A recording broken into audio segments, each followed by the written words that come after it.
കൃപാസനം മാതാവിനും യേശുക്കും ഒത്തിരി ഒത്തിരി നന്ദി. എൻ്റെ പേര് അഗസ്റ്റിൻ ഡേവിസ്. ഞാൻ ബഹ്റൈനിൽ നിന്നാണ് പറയുന്നത്.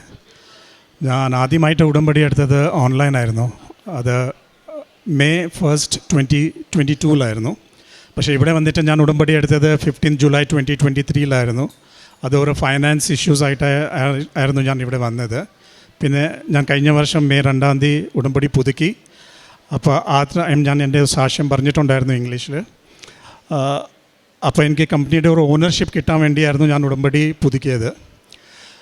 ഈ ഓണർഷിപ്പ് പുതുക്കി കഴിഞ്ഞിട്ട് മെയിൻലി എൻ്റെ ഇഷ്യൂസ് ആയിരുന്നു, ഞങ്ങളുടെ കമ്പനിയിലെ ബിസിനസ് ഇല്ലായിരുന്നു. ഞാൻ മാത്രമേ കമ്പനിയിലുള്ളൂ, വേറെ ഒരു വർക്കറും ഇല്ല.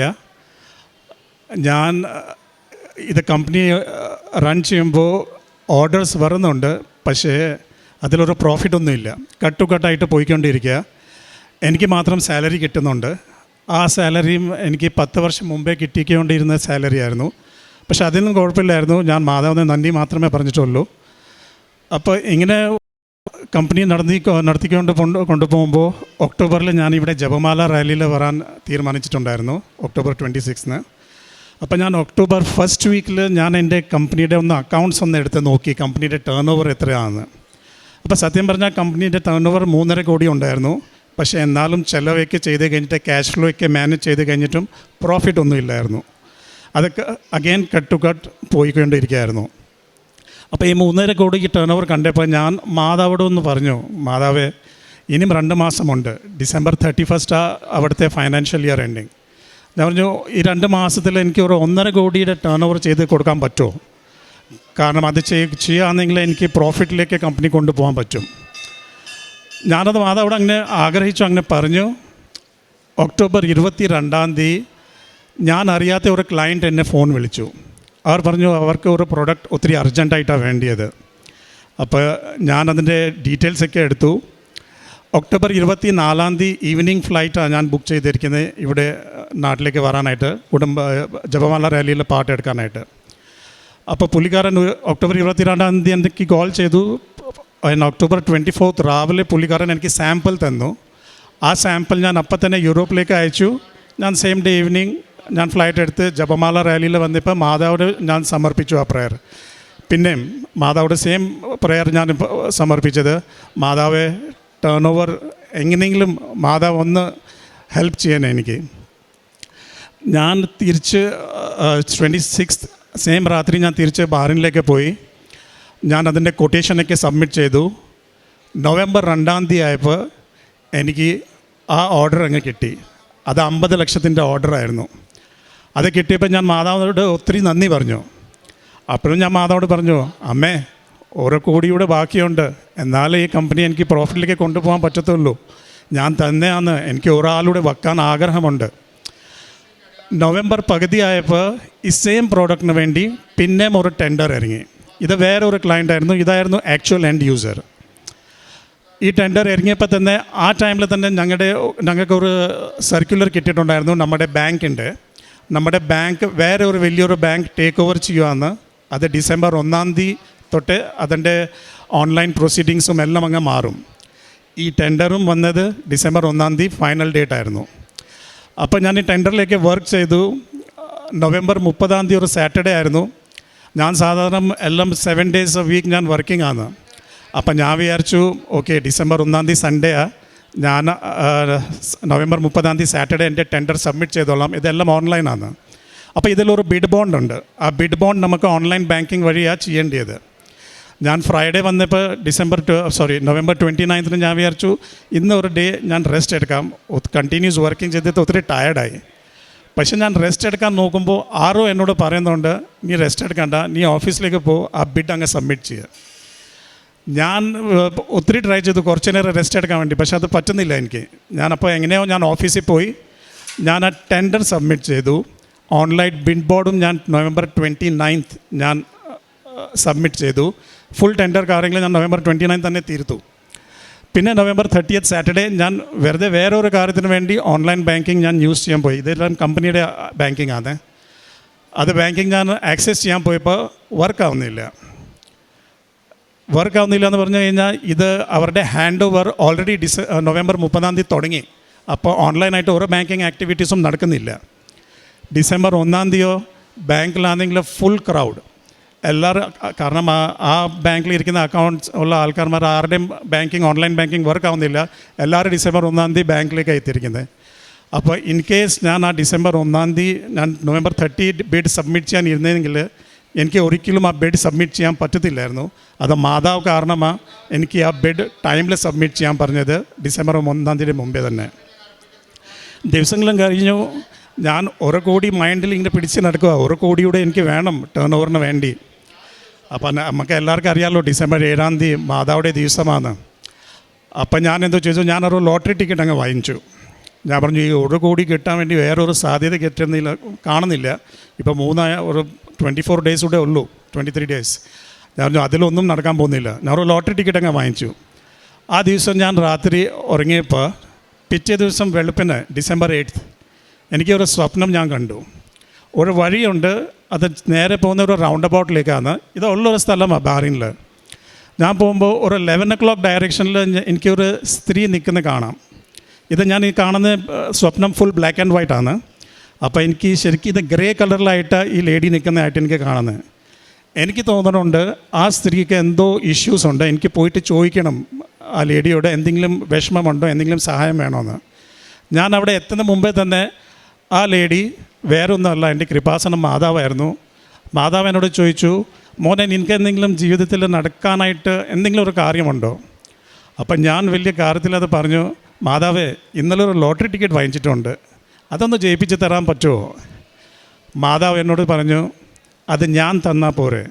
ഈ 4 വേർഡാണ് മാതാവ് യൂസ് ചെയ്ത്. അപ്പം തന്നെ ഞാൻ റിപ്ലൈ തന്നു, അത് മതി. 2 വാക്കിൽ എൻ്റെ റിപ്ലൈയും തീർന്നു. അപ്പം തന്നെ ഞാൻ എണിച്ചു, ഞാൻ ഉണർന്നു. അപ്പം തന്നെ നോക്കിയപ്പോൾ 5 മണിയായി. രാവിലെ 5:30 റിസ്പെക്റ്റഡ് ഡോക്ടർ ഫാദർ ജോസഫ് അച്ഛൻ്റെ ഡെയിലി ബ്രെഡ് ഉണ്ടായിരുന്നു, അതിൽ പാട്ടെടുത്തു. അത് കഴിഞ്ഞിട്ട് ഞാൻ ചുമ്മാ എൻ്റെ ഫോണൊന്ന് ടേൺ ചെയ്തതാണ്. ഫോൺ നോക്കിയപ്പോൾ എൻ്റെ അമ്മയുടെ ഒരു വോയിസ് നോട്ടുണ്ട്, 3.25 മിനിറ്റ് ഉണ്ട്. സാധാരണ ഒരിക്കലും എൻ്റെ അമ്മ അങ്ങനെ ഒരു വോയിസ് നോട്ട് അയക്കാറില്ല. ഞാൻ വോയിസ് നോട്ട് ഓപ്പൺ ചെയ്തപ്പോൾ എൻ്റെ അമ്മ എന്നോട് പറയുന്നുണ്ട്, മോനെ ഞാനിപ്പോൾ രാവിലെ 5:30 ഇന്ത്യയിലായിരുന്നു. അപ്പോൾ ഇന്ത്യയിൽ 5:30 പ്രേയറൊക്കെ കഴിഞ്ഞിട്ട് ഞാൻ കുറച്ച് നേരം ഒന്ന് മയങ്ങിയതാണ്. അപ്പം ഞാൻ സ്വപ്നത്തിൽ കണ്ടു, ഞാനൊരു ടേബിളിൽ ഒരു ഡ്രോ തുറന്നപ്പോൾ ഒരു സൈഡിൽ കൃപാസനം മാതാവിൻ്റെ ഫോട്ടോ ഉണ്ട്, അതിൻ്റെ ലെഫ്റ്റ് സൈഡിൽ ഒത്തിരി ക്യാഷ് ഉണ്ട്. അപ്പം ഞാൻ പറഞ്ഞു, ഞാനും അമ്മയോട് തന്നെ പറഞ്ഞു, ഇങ്ങനെ ഞാനൊരു സ്വപ്നം കണ്ടു, മാതാവെ കണ്ടു. മാതാവ് എന്നോട് ചോദിച്ചു, ഞാൻ പറഞ്ഞു അത് മതിയെന്ന്. ഇത് ഡിസംബർ 8-ാം തീയതി ആയിരുന്നു പ്രിയപ്പെട്ടവരെ. ഡിസംബർ 9-ാം തീയതി ഞാൻ ഓഫീസിലെത്തിയപ്പോൾ എനിക്ക് ഒരു ഓർഡർ വന്നിരിക്കുന്നു. അത് 1 കോടിയുടെ ഓർഡറായിരുന്നു. ഈ ഓർഡർ എനിക്ക് ഡിസംബർ 1-ാം തീയതി ഞാൻ അടിച്ച ടെൻഡറില്ലേ, അത് മാതാവ് എന്നെ റെസ്റ്റ് ചെയ്യാൻ സമ്മതിച്ചില്ല, എന്നെ പോയിട്ട് ആ ടെൻഡർ സബ്മിറ്റ് ചെയ്യാൻ പറഞ്ഞില്ലേ, ആ ടെൻഡറുടെ ഓർഡറായിരുന്നു 1 കോടി. ഡിസംബർ 31-ാം തീയതി വരുന്ന മുമ്പേ തന്നെ മാതാവ് എനിക്ക് ആ 1.5 കോടിയുടെ ടേൺ ഓവർ ചെയ്ത് കൊടുത്തിട്ട് എൻ്റെ കമ്പനി പ്രോഫിറ്റിലേക്ക് ടേൺ ആക്കി. ആ പ്രോഫിറ്റ് വെച്ചിട്ടാണ് ഞാൻ ഇന്ന് ഖത്തറിൽ ഒരു എഞ്ചിനീയറെ ഹയർ ചെയ്തിട്ടുണ്ട്. പ്ലസ് ഞാൻ എൻ്റെ ഫാക്ടറിയിൽ ഒരു ടെക്നീഷ്യനും വച്ചിട്ടുണ്ട്. ഇത് 2ഉം അമ്മ മാതാവ് എനിക്ക് ഗിഫ്റ്റായിട്ട് തന്നത്. അതുമാത്രമല്ല, എൻ്റെ രണ്ടാമത്തെ സാക്ഷ്യം എന്ന് പറഞ്ഞു കഴിഞ്ഞാൽ, ഞാനിത് ഈ സാക്ഷ്യം ഇവിടെ മെയ് 1st വീക്കിൽ വന്ന് പറയാനുള്ള ആഗ്രഹമുണ്ടായിരുന്നു. പക്ഷേ എൻ്റെ പാസ്പോർട്ട് ജൂൺ 1st വീക്കിൽ തീരുന്നായിരുന്നു.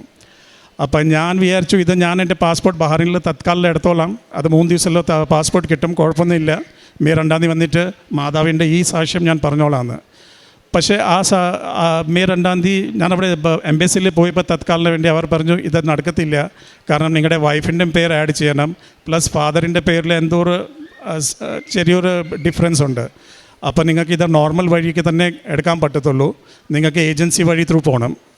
ഞാൻ ഏജൻസി വഴി ത്രൂ പോയി. അതിനുവേണ്ടി ഒരു അപ്പോയിൻമെൻറ്റ് കിട്ടാൻ വേണ്ടി 3 ആഴ്ച എടുത്തു എനിക്ക്.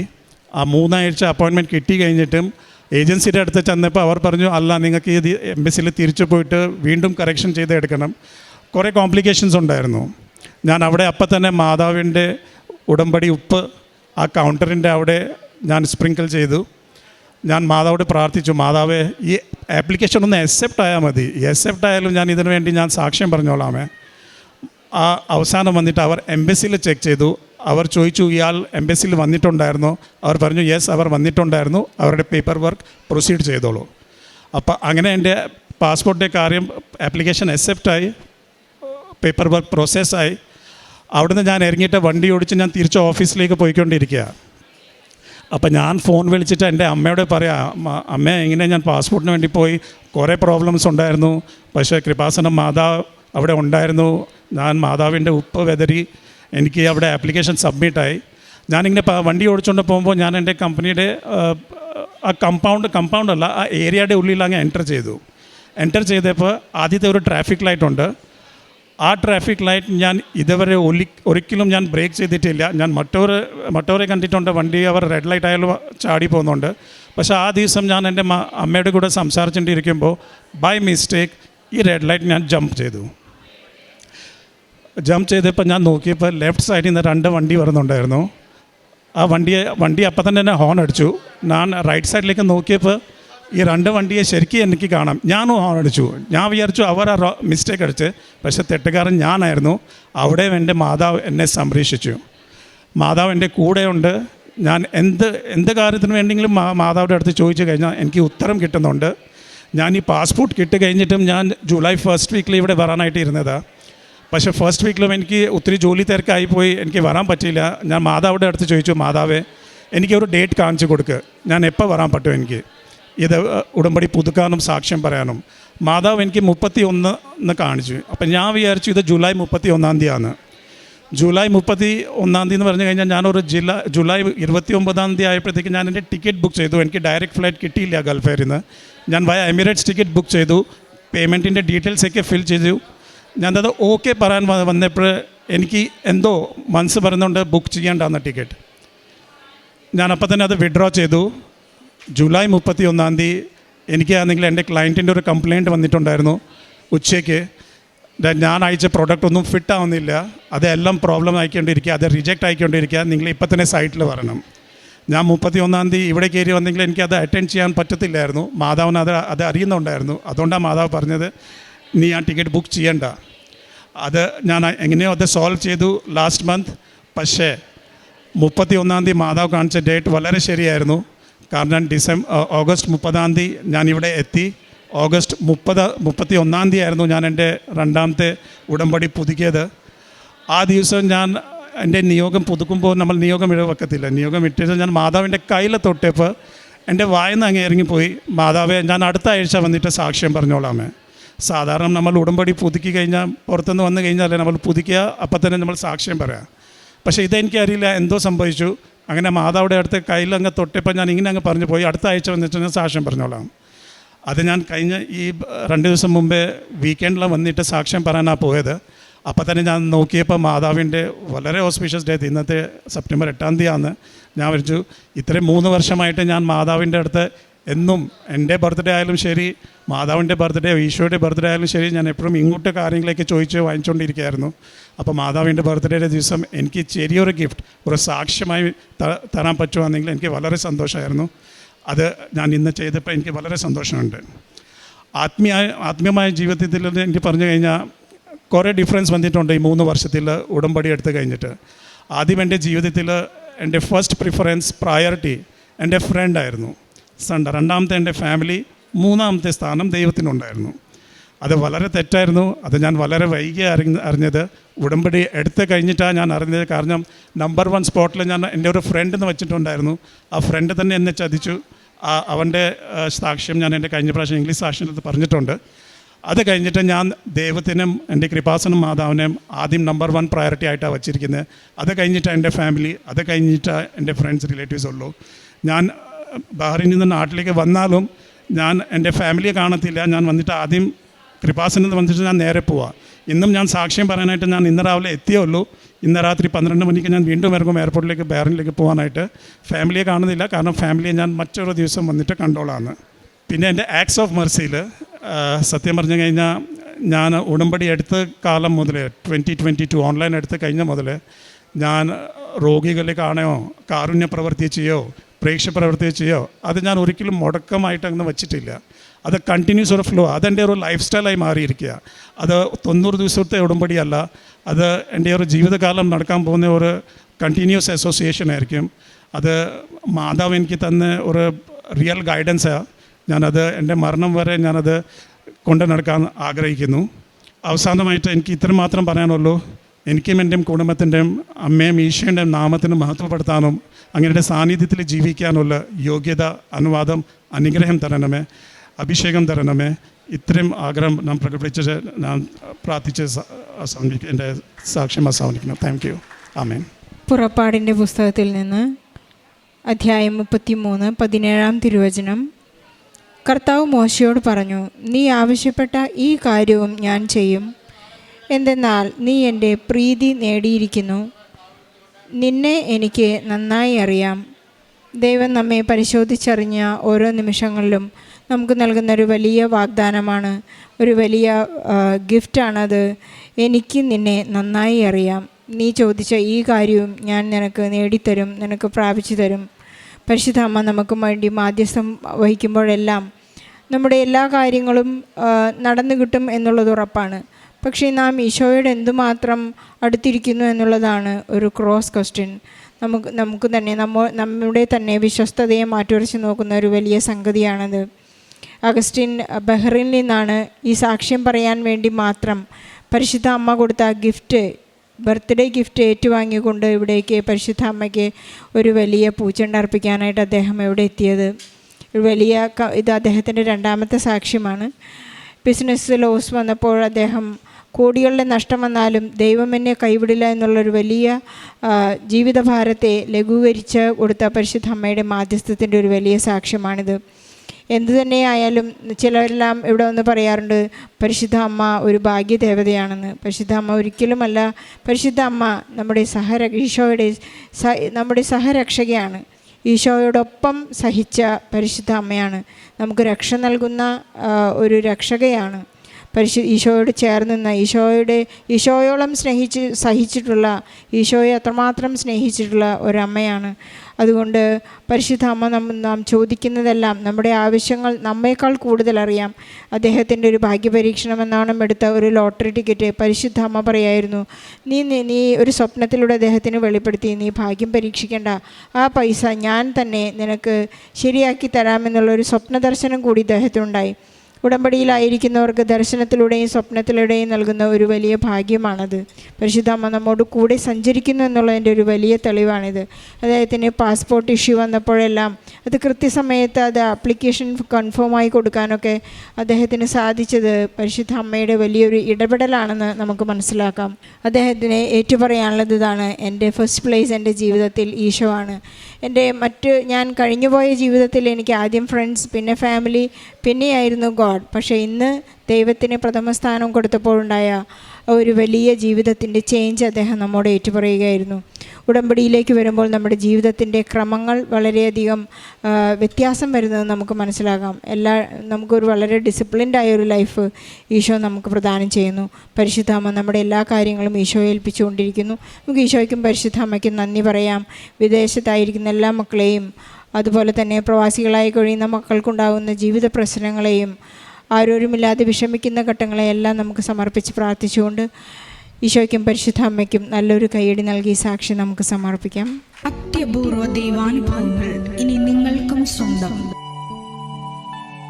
ഈ യൂട്യൂബ് ചാനൽ ഇതുവരെ സബ്സ്ക്രൈബ് ചെയ്തിട്ടില്ലെങ്കിൽ ഇപ്പോൾ തന്നെ സബ്സ്ക്രൈബ് ചെയ്യുക. ഈ വീഡിയോ ഇപ്പോൾ തന്നെ നിങ്ങളുടെ സുഹൃത്തുക്കൾക്ക് ഷെയർ ചെയ്തുകൊണ്ട് കർത്താവിൻ്റെ പ്രേക്ഷിതരാകുക.